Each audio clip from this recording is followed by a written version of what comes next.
New shadowing. Continuing from yesterday, the impacts of junk food advertisements on children. Now imagine yourself on a train or a bus heading home after a hard day work. You look up and see an ad for the fast food burger. Does this make you have stress for the question for a size meal? Perhaps they will see the transfer go, give me one of those. In South Australia, they think this is an issue because they have become the first Australian states to ban junk food on public transport. Jay Martin is from the Food for Health Alliance. Jane, good morning to you. Thank you for your time today. What did the research tell us between the link between junk food as a public health?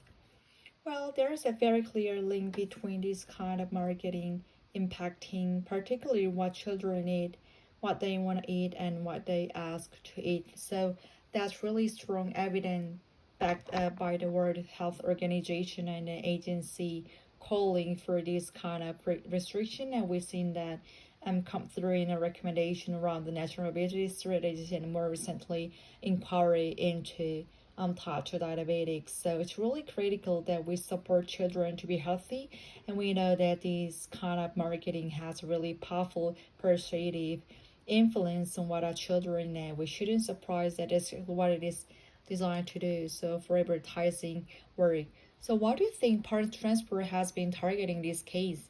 Well, in this case, it's under the state's control, so that's really important. We know that what happened is advertising builds up. It's not just on TV and digital platform. It is where children are as they commute to school and other activity. We know that large proportion of advertising of food in these environments is for unhealthy food. So it's really important that we are all playing the lever we can protect kids and ensure that we are denormalize these food which are really common in their diets in massive adolescents more than 40%, the energy in their diets for children more than a third. So it's really critical that we support improving diets and health. Some of these statistics incredible for cancer cancel out for here the slow version.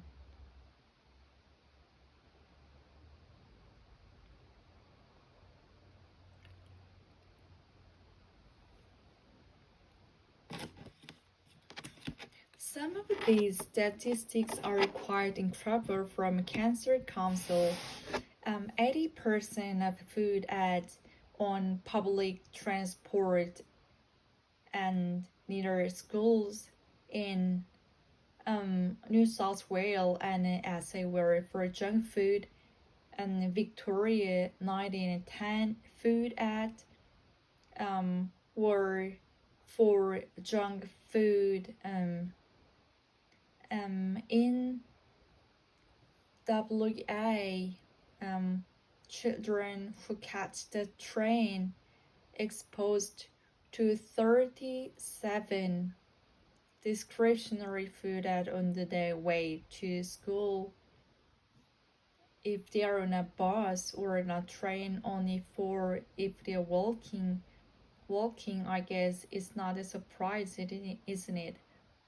No, and it's really critical that in schools and other environments we're trying to support children to eat fruits and veggies, to have good diets with just seen overweight and obesity overtakes. Tobacco smoking is the leading preventable burden of disease.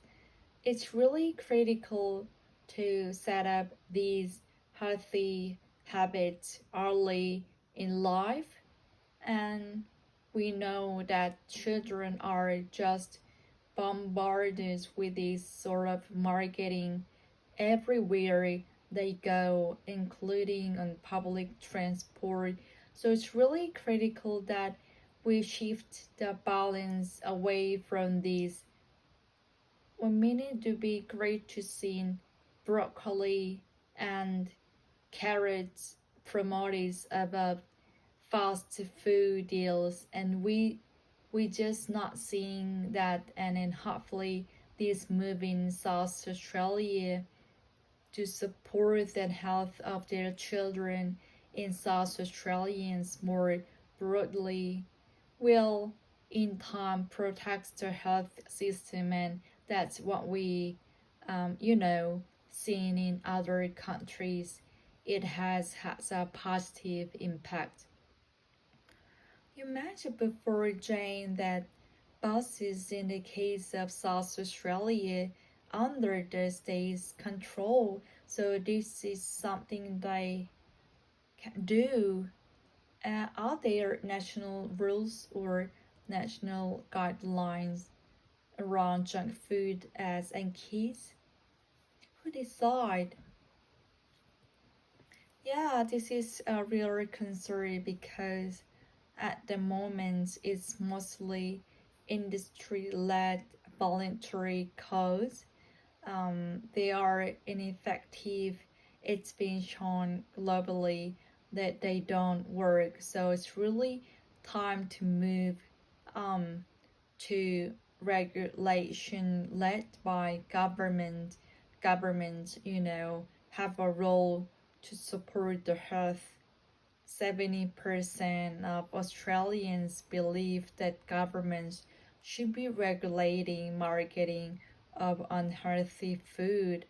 So it's really important that they take that their role on and move to protect kids, because what we have currently it's not sufficient, and it's not effective. And why would you effective is effective run by the very people who are promoting these products to make a profit?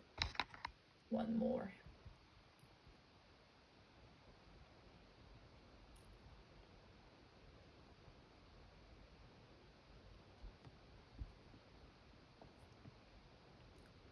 Some of these statistics are quite incredible. For cancer council 80% of food as on public transport and near school in New South Wales, and it was just some food. Victoria 90-10 food as were for junk food.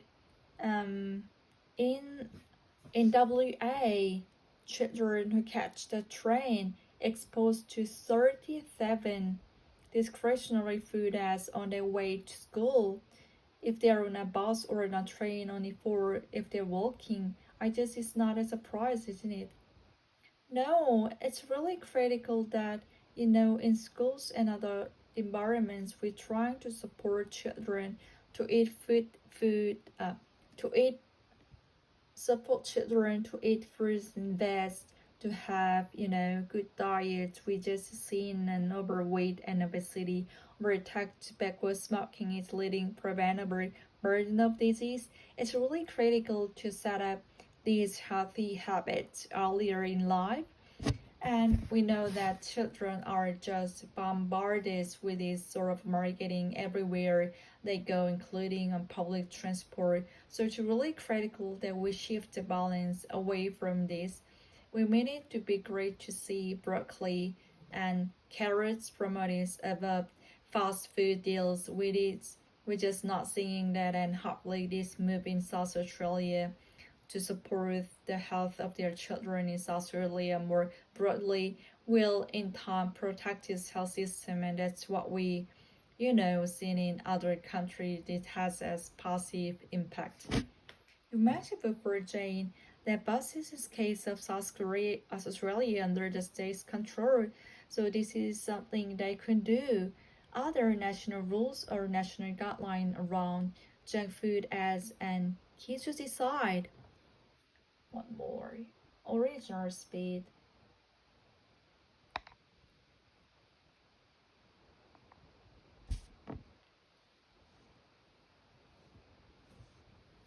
Some of these statistics are quite incredible. Cancer 80% of food as on public transport, and Neil School in New South Wales and South Wales for junk food. Victoria 90-10 food as were for junk food. In WA, Children who catch the train exposed to 37 discretionary foods as on their way to school. It's in a Boston train and forever walking. I guess it's not a surprise, isn't it? No, it's really critical. In schools and other environments, we try to support children to eat food and best, to have, good diets. We just seen overweight and obesity overtake because making leading preventable born of disease. It's really critical to set up these healthy habits earlier in their life. We know that children are just bombarded with this viral marketing everywhere they go, including a public transport. It's really critical we shift the balance away from this. We wouldn't be great to see broccoli and carrot promoted above fast food deals. We just not seeing that. So hopefully this move in South Australia to support the health of their children is also actually more broadly will in time protect health system as what we you're seeing in the country and has a positive impact. You might have heard Jane that buses in case of South Australia under state control is something they do. Are there national rules guidelines around junk food as and kids? Who decide?